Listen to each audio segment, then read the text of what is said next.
secret Grégoire. Bonjour Farida.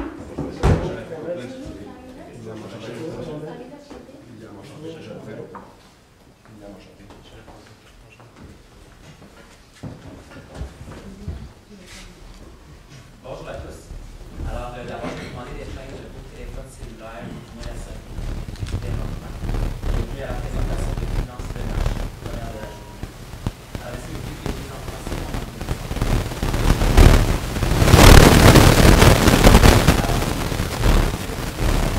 C'est une équipe K. Oui. Je vous rappelle que vous avez un maximum de 20 minutes pour présenter, suivi d'une période de questions de 5 minutes. J'afficherai le temps restant à l'aide des cartons indicateurs. Donc, il y a 10 minutes, 5 minutes, 2 minutes et finalement le 30 secondes. Les 10 dernières secondes, je les ferai avec mes mains. Je partirai le chronomètre lorsque vous commencerez à parler. Vous débutez quand vous êtes prêts.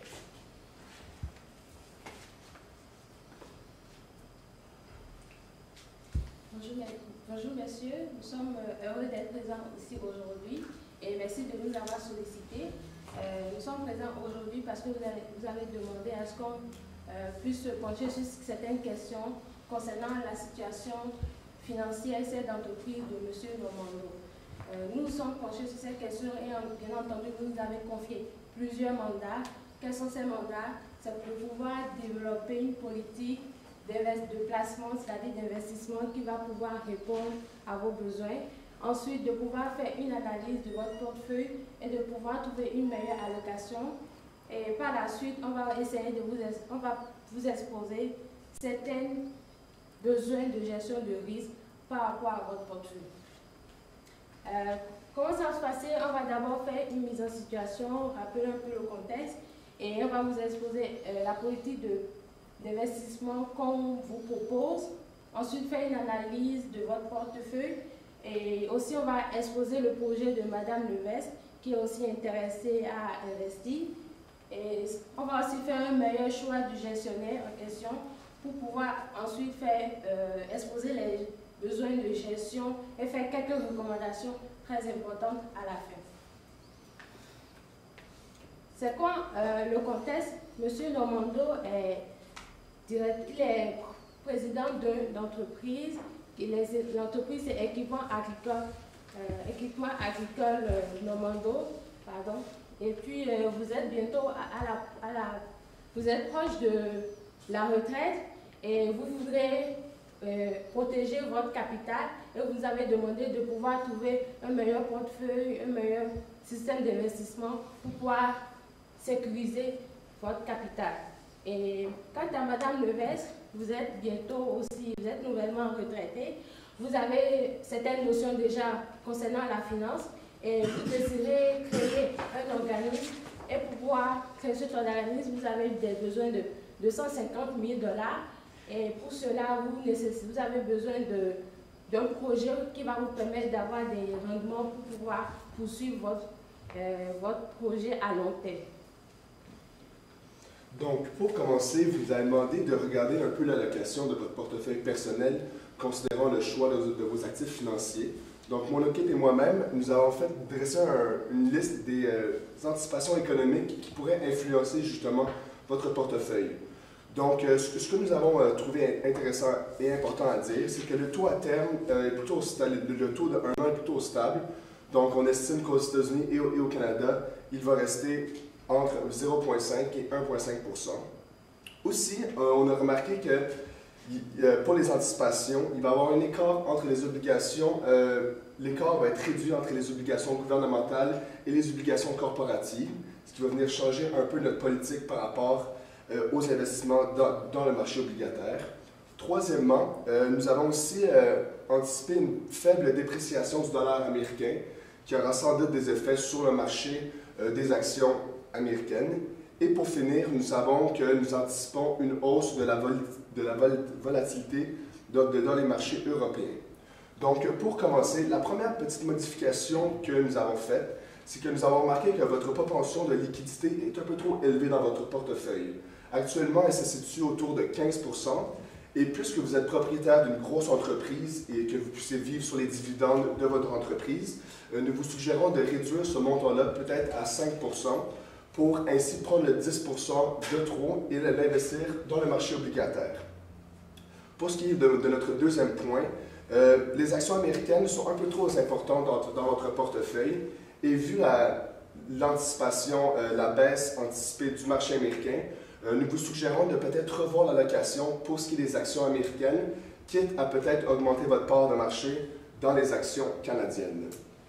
Justement, c'est ce qui m'amène à mon troisième point, peut-être aller chercher une plus grande part de marché dans le marché canadien, puisqu'on sait que le marché canadien il va idéalement performer mieux que le marché américain, d'autour de l'ordre de 2 Et pour finir, nous avons remarqué une petite part de placement dans les placements alternatifs de l'ordre de 5 nous ne sommes pas très à l'aise avec le fait que vous investissez dans les placements alternatifs, vu votre profil d'investisseur. Donc, nous suggérons de peut-être prendre ce 5 de votre portefeuille et d'aller l'investir dans les marchés émergents qui vous offrent un très bon rendement. C'est sûr, en prenant un peu plus de risques, mais tout de même très intéressant. Concernant la politique d'investissement de Mme Levesque, nous nous sommes penchés un peu sur le sujet et du fait que Mme Levesque elle a déjà certaines notions, on a essayé de déterminer en quelque sorte les objectifs de ce projet, les objectifs de rendement pour ce projet. Donc nous lui suggérons un rendement envisageable de 7 Pourquoi 7 Par la suite, on verra que c'est grâce à ce pourcentage qu'on pourra chercher les montants dont elle aura besoin. Et puisqu'elle est quand même à l'aise un peu avec le domaine de la finance, on a supposé qu'elle aura une tolérance au risque plus modérée que son mari. Donc, la durée de ce projet sera un projet à long terme, moyen à long terme, puisque c'est un organisme qu'elle veut bâtir pour aider les enfants dans le domaine de l'éducation. C'est quoi les différentes contraintes de base? D'abord, elle a besoin de liquidité de 150 000 $. Pourquoi 150 000 $? Parce que le projet nécessite des besoins de 250 000 $. Et actuellement, vous savez que vous pouvez récolter 100 000 $ en commandite et en don. Donc, vous devez, on cherche le moyen de pouvoir avoir 750 000 $ actuellement. Et qu'est-ce que nous vous suggérons? Qu'est-ce que nous avons mis en place pour vous? C'est de pouvoir investir un montant de 2 000 $ en comptant en termes de façon gelée. Et à chaque fois, avec le taux de 7 %, on est en mesure d'aller chercher des rendements annuels de 150 000 $, plus ou moins 150 000 $ pour pouvoir satisfaire vos besoins. Comment ça va se passer? On va investir dans plusieurs actifs. Il y aura des actifs qui seront d'actions canadiennes, des actifs qui seront d'actions américaines, et aussi des pays émergents, et aussi des obligations à moyen et long terme. Nous avons cherché les rendements de ces différents actifs et c'est avec ces rendements qu'on va essayer, on va faire une pondération pour votre portefeuille et faire une répartition. Donc quand on regarde sur le schéma qui est présent, on voit que avec les actions canadiennes, on est en mesure de chercher 30%, ça va constituer 30% dans notre portefeuille. Et avec les obligations, ça va constituer environ 25%. Et les actions américaines vont constituer 15%, ainsi que les pays émergents seront de 30%. Donc voilà la pondération que nous vous proposons, et c'est ça qui vous permet de pouvoir répondre à vos attentes. On s'est plus surtout basé sur l'exemple d'un projet, c'est celui de la fondation de Melinda et Bill Gates. Effectivement, comment ils ont procédé, ils ont gelé un certain montant et ils ne touchent pas à ce montant, et c'est les rendements annuels qu'ils prennent pour pouvoir fonctionner sur leur fondation. Donc, pour faire un retour, c'est un peu à peu près le même exemple sur lequel on s'est basé pour pouvoir répondre, vous satisfaire, et ça vous permettra de trouver le montant nécessaire à votre création. Maintenant, ce qui est au niveau de notre banque, nous avons deux types de gestion. Nous avons une gestion active pour une part de nos investissements et une gestion passive pour une autre partie. La gestion passive et la gestion active, plutôt, on a l'habitude de la confier à des gestionnaires. Donc, je vais vous expliquer comment est-ce qu'on a fait le choix du gestionnaire pour choisir pour gérer cette partie de vos fonds qui sera constituée des actions canadiennes et des actions américaines. Donc nous avions le choix entre 4 différents investisseurs et selon votre profil, on a vu celui qui avait la stratégie qui correspondait le mieux à votre profil d'investisseur. Donc, on a utilisé ces 4 critères, donc le rendement historique, la prise de risque que ce gestionnaire prend dans sa gestion, donc la politique durable et soutenable de ses stratégies d'investissement et surtout quelle est la stratégie qu'il utilise, c'est-à-dire une stratégie pour sélectionner ses titres et placer les fonds qu'on lui confie. Donc, on a choisi le gestionnaire numéro 2, donc, parce qu'il a une meilleure concordance avec votre profil d'investisseur. Je vais vous expliquer sur quoi on s'est basé pour déterminer cela. Donc, au niveau des données statistiques sur les dernières années, on voit que le gestionnaire numéro 2 a un rendement de 12%, qui est plus élevé que celui du marché, qui est de 11%. Donc, le gestionnaire numéro 1 à 15%, c'est celui qui a le rendement historique le plus élevé, c'est le rendement annualisé sur les 3 dernières années. Donc, on voit que le gestionnaire numéro 2, même s'il a un rendement annualisé sur les 3 dernières années qui est un peu plus faible que celui du gestionnaire 1 et le gestionnaire 3, il a une prise de risque beaucoup plus faible. Le bêta de son portefeuille est de 0,9, tandis que celui du gestionnaire 1 et 3 est supérieur à 1, et la volatilité de son portefeuille est beaucoup plus faible. Donc ça va du double au triple pour les gestionnaires 1 et 3. Donc le sien est de 12,3%, alors que la volatilité du gestionnaire 1 est de 35%, ce qui est très éloigné de votre tendance au risque.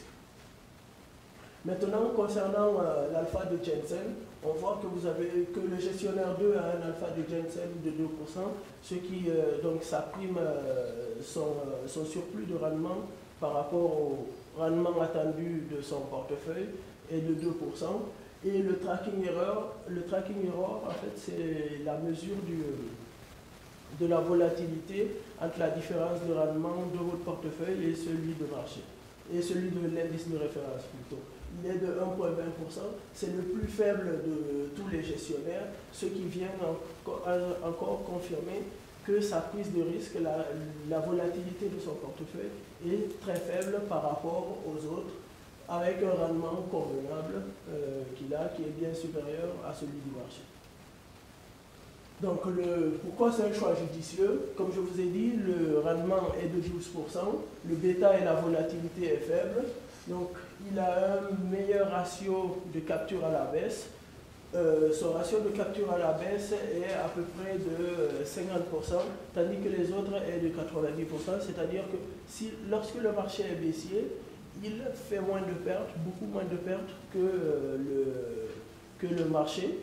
Et son ratio de capture à la hausse est convenable parce qu'il est autour de 80%. Le gestionnaire 1 a un ratio de capture à la hausse beaucoup plus élevé, il est de 112% à peu près. Mais au niveau du risque, ça se ressent toujours au niveau du risque, ce risque que vous ne souhaitez pas prendre, bien entendu. Donc, au niveau maintenant vous nous avez demandé de voir quels sont les risques qu'il y a sur votre entreprise. Vous avez une entreprise qui opère sur différents marchés aujourd'hui. Donc, vous avez des contrats en Russie, aux États-Unis, au Canada même, et vous prévoyez de vous installer également en Scandinavie. Donc, vous avez différents marchés qui fonctionnent sur des devises différentes.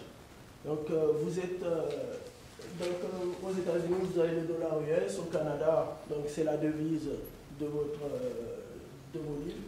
En Russie, vous avez le rouble, et en Scandinavie, vous avez les différentes couronnes, donc couronne suédoise, couronne danoise et couronne norvégienne. Donc toutes ces devises-là représentent, donc la gestion de toutes ces devises représente un risque important pour votre entreprise parce que lorsqu'il y a une forte dévaluation de ces devises, ça se reflète automatiquement sur vos contrats et donc vous subissez des pertes, vos revenus sont directement affectés, donc vos bénéfices également. Donc ce que nous pouvons vous proposer, donc comme je vous ai dit, vous avez un risque de taux de change et donc vous avez un besoin de politique de couverture pour ce risque de change-là. Et ce que nous pouvons vous proposer, nous avons différents contrats à terme, des forwards qui sont des contrats de gré à gré. Et ces contrats-là vont vous permettre donc de négocier à l'avance les taux de change auxquels on va négocier l'achat de vos différentes devises pour sécuriser vos gains dans le futur. Il y a également des options qu'on pourra vous proposer ou des contrats futurs des contrats futurs qui sont négociés en bourse selon vos besoins, mais les contrats à terme seront plus adaptés à votre profil et surtout plus personnalisables. Maintenant, en ce qui concerne votre matière première principale, c'est le fer.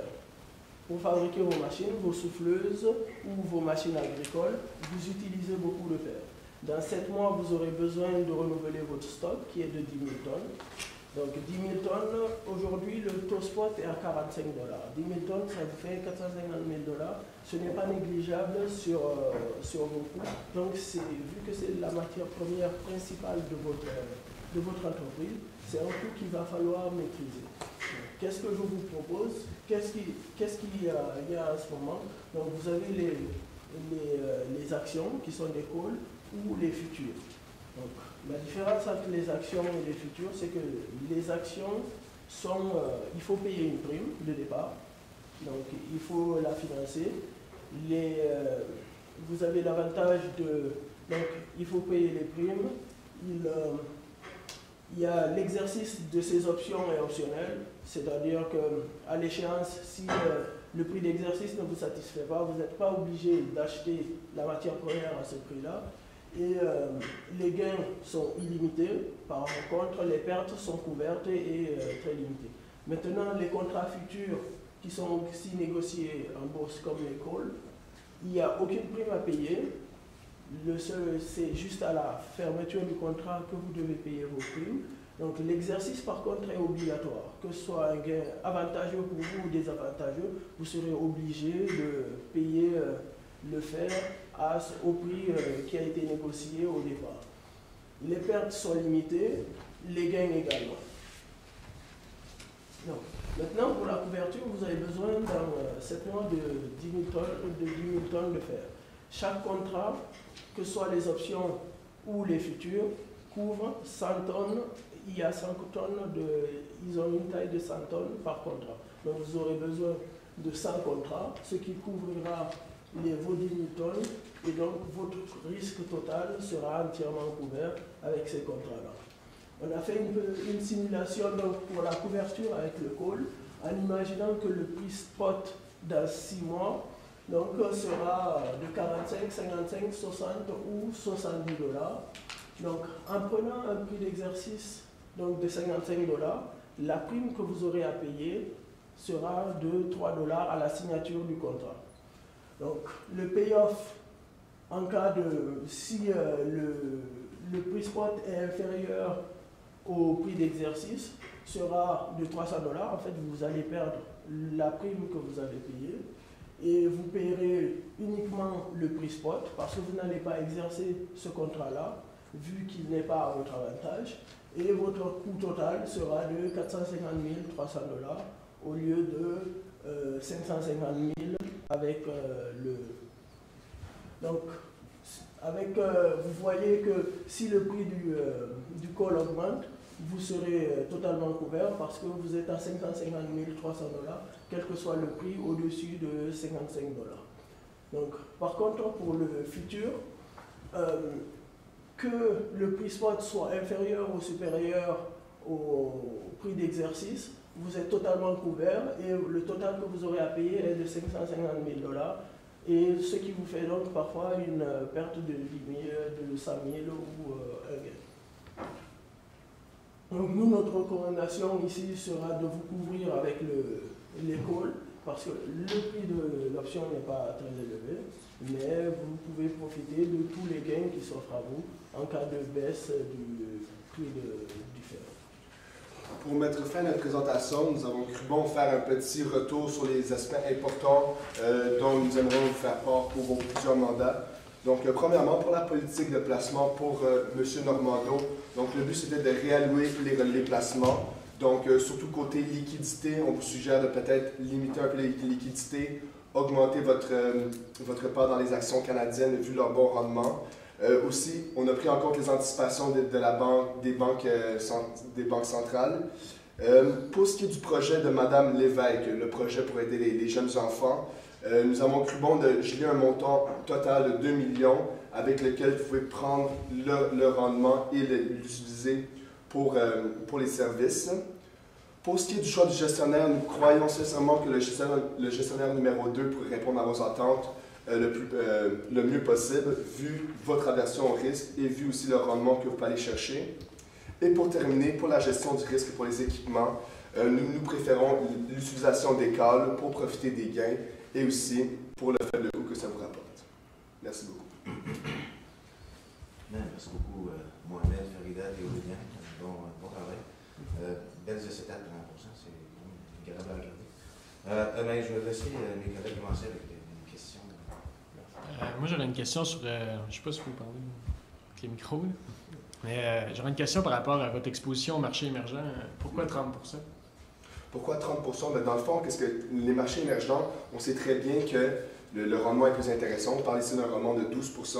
Et aussi, vu la récente baisse du prix du pétrole et des matières premières, nous pensons que c'est le bon investissement pour le futur, vu que le coût est très faible en ce moment et qu'on peut aller chercher un bon rendement.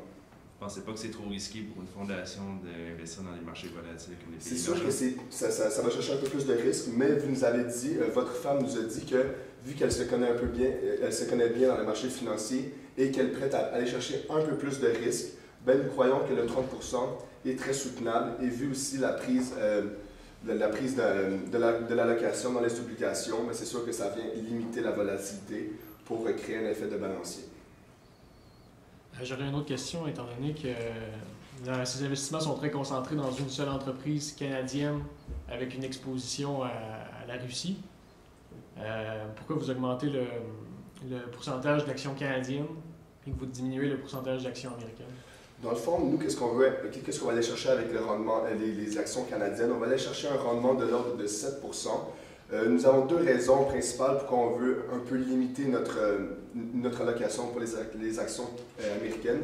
Première raison, c'est que nous pensons que le taux de change va être un peu défavorable, c'est-à-dire que le taux de change américain va baisser un peu, ce qui fait en sorte que le dollar canadien va prendre un peu de l'emphase. Et aussi, selon les anticipations, le marché américain est moins profitable que le marché canadien. Donc, c'est pour ces deux raisons-là que nous avons cru bon aller dans le marché canadien, malgré que notre entreprise se trouve dans ces marchés-là.